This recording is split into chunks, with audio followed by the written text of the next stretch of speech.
Здравейте, приятели, добре шли в канала на Киберсвят. Днес ще ремонтираме iPhone 8, който не се включва.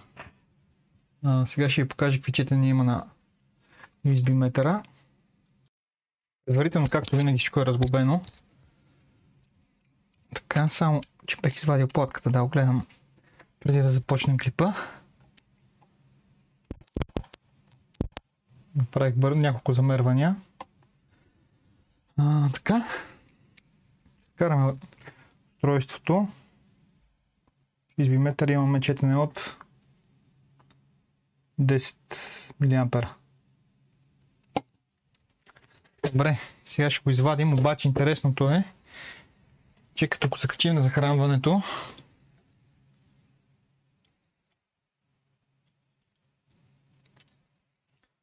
iPhone 8,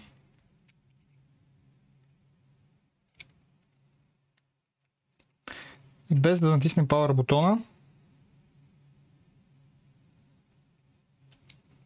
няма никаква консумация горе, гледайте. Обаче след като натиснем бутона, отива веднага на 1 ампер. Което ще рече, че имаме късо някъде по платката, но след като се стартира системата, не е на видим със сигурност. Възможно е да е на някои от линиите на Ando, но не, аз, както ви казах, направих няколко замервания.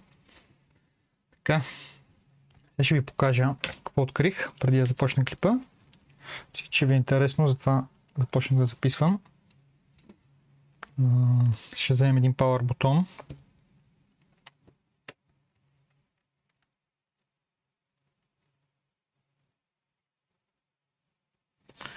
Така, закачам го към захранването.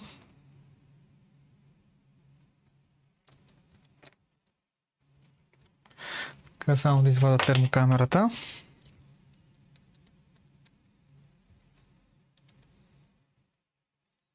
Добре.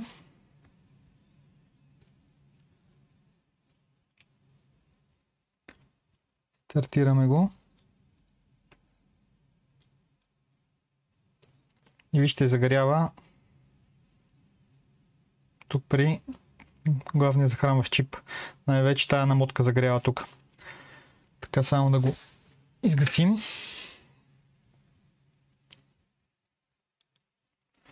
Така, като отворим програмата ZillionWorks и видим тази намотка, виждаме, че е линията PP1V8S2. Така, което ще рече, че тук е нещо късо. Така, ще направим едно замерване. Тук след намотката има един кондензатор.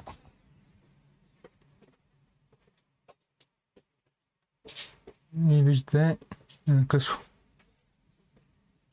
Така, за да разберем къде точно е проблема, ще трябва да инжектираме 1,1 волт, даже по-малко, 500 мА мисля да инжектирам. Обаче тая линия има много чипове закачени към нея. Се надяваме, че не е някой чип, но мисля, че ще е някой кондензатор, защото има така голяма консумация. Може и процесора да е заминал. Така ще намалим захранването на 800 мА.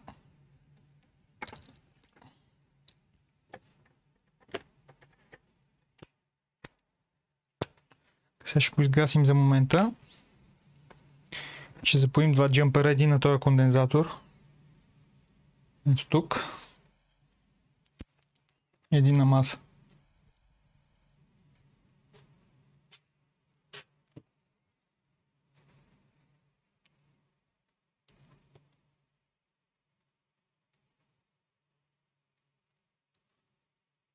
Че тази жичка трябва да къледишим.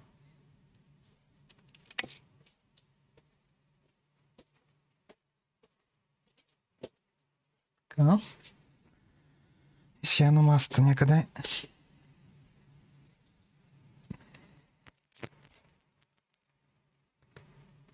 Ето тук на шилда не е добре.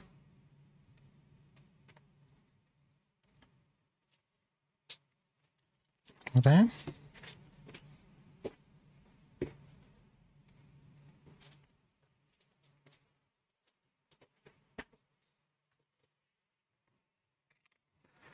Сега ще го пусна само да видим каква консумация има. Имаме консумация от 200 мА.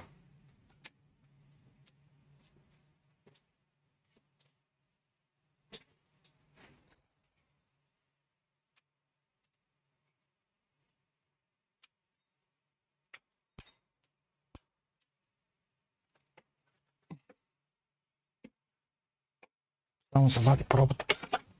Даже 500, както виждате. Добре. Ще подготвя камерата сега.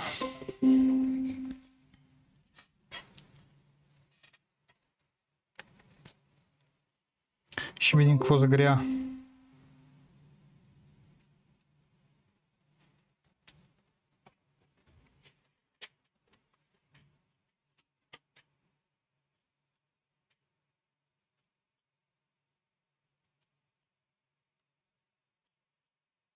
Тук виждам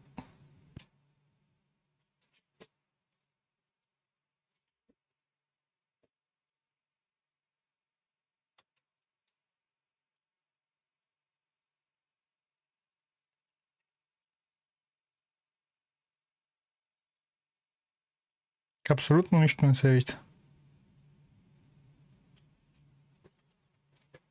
Добре. Отворим Zillionworks. И ще гледаме какво друго може да е.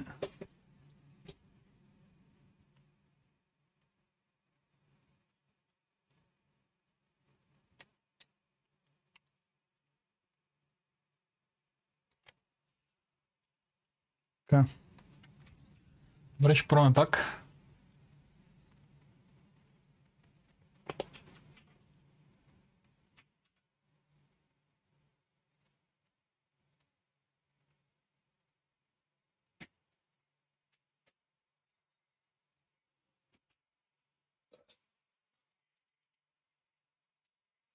Нищо. Добре. Само ще откача пробата и ще дигна леко волтажа на 1 волт.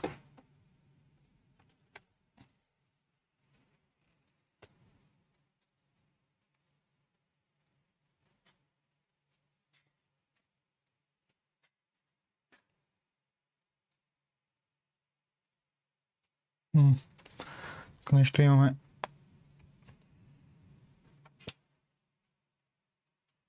Тук въгъла.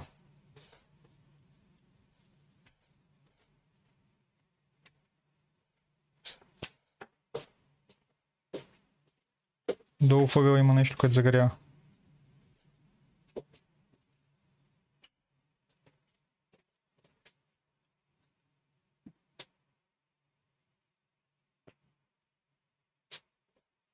Да, но тази страна точно където загорява няма нищо на тази линия. Най-вероятно от другата страна на платката. Ето виждате ли?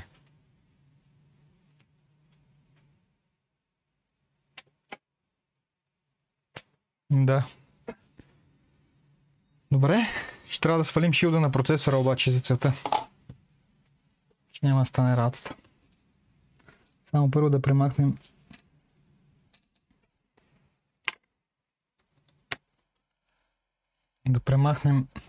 пробите. Така. И отрежем стикера. И ще махнем тия стикери ето тук, да не се разтопат горе. Така, също така ще премахнем и тия долните. Ще го нагреем на доста висока температура.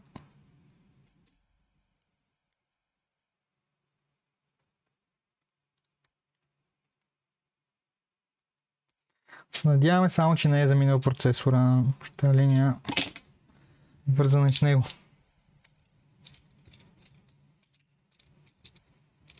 Така, стягаме го много хубаво. Използваме малко сила. Ще сменим приставката с най-голямата. Така, температурата на горещия въздух ще е на макс 500 градуса. Вятър максимално въздух. Така.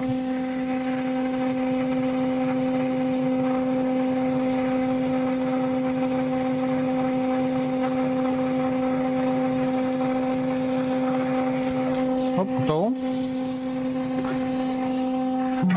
Идеално. Сега ще го гледаме да видим дали няма да се види визуално да е проблема.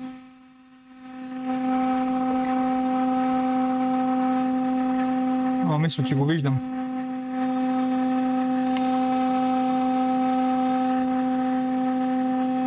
Гаранция е този кондензатор. Ето този тук. Гаранция ви дам, че това е проблема. Само ще премерим да видим дали наистина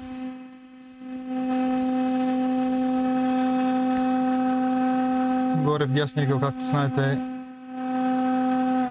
е метъра. Двете страни имаме късо. Програмата е забила.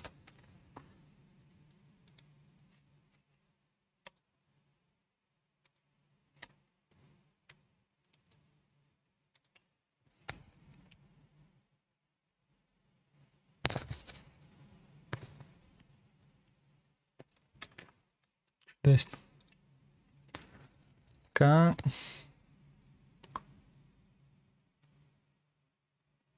Ето. Двете страни имаме късо. За да сме 100% сигурни, че това е проблемът, само да...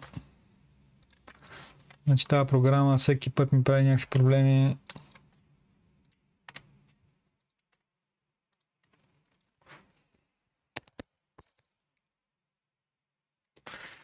За да сме 100% сигурни, че това е проблема, пак ще трябва да инжектираме волтаж.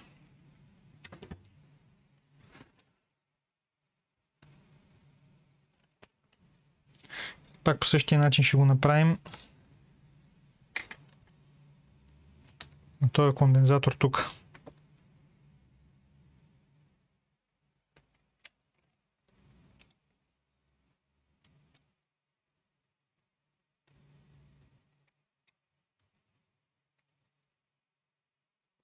Така.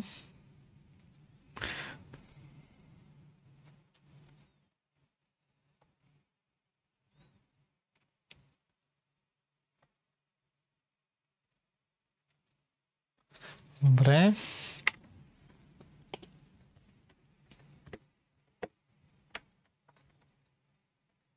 Чайте, че тук направих някакво страшно оплитане на проби. Само да ги отплета да се разкарат. Така, камерата.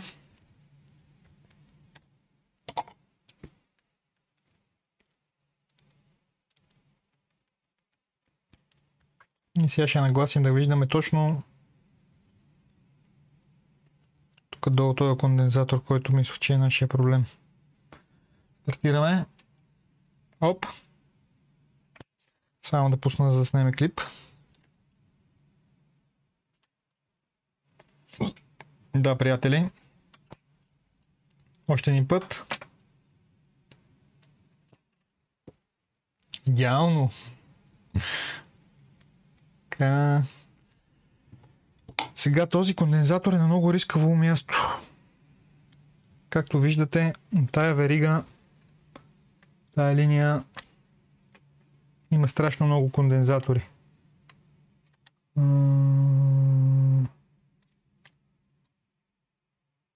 И мисля, че този няма да има нужда да го сменяме. Направо ще го премахнем с скалпел. Много внимателно. Само че първо ще разчистим андерфилът, черното лепило. Чак тогава премахнем с скалпел, защото ще направим някакво поразие, ако не премахнем лепилото първо. Горещия въздух на 250 градуса. 220, не, 250 е много.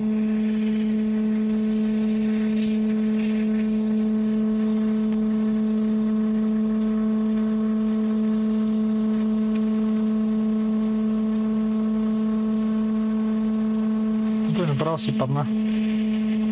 Искам да внимателно да го сваля. Така. Топлината се е разпоил.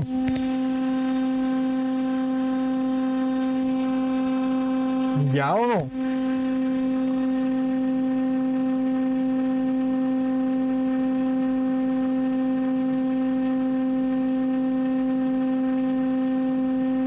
Така, нашия трофей. Как се е сменил цвета.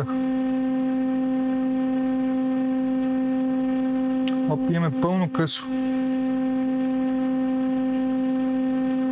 0003.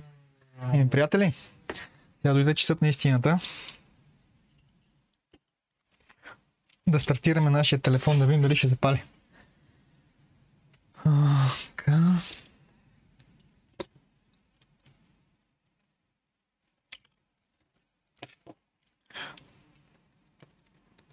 Телефонът е бил много силно ударен. И са му сменили дисплея. След смяната на дисплея телефонът, той сигурно и преди това не е работил. Са му сменили дисплеят и телефонът се оказва, че въобще не работи. И клиентът дойде при нас с сменен дисплей, но не работи телефон. А колегите, където е бил, са му сменили дисплея. Установили са, че не е само дисплея проблема. И са го върнали на клиентите. Така, сега ще видим, ще запаля ли.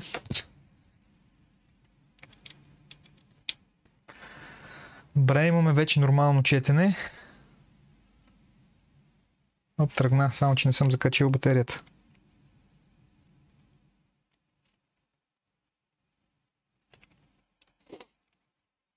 Тя е много паднала. Ще го изчакам да зареди. Около 5-10 минути, пак ще пусна клипа, ще удара на пауза. Така, устройството стартира. Само ще го чакам да няма някаква снимка.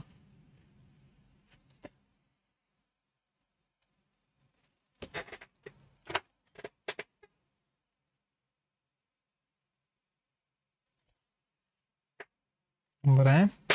Имаме паролата отзад. Съм закачил сензора с предната камера. Ето го телефона. Може да пробваме дали има Wi-Fi, има Wi-Fi. И от тук нататък следва да изтестваме всички функции. Имаме, че отчита, че няма SIM карта. Това е добре. Значи всичко ще работи.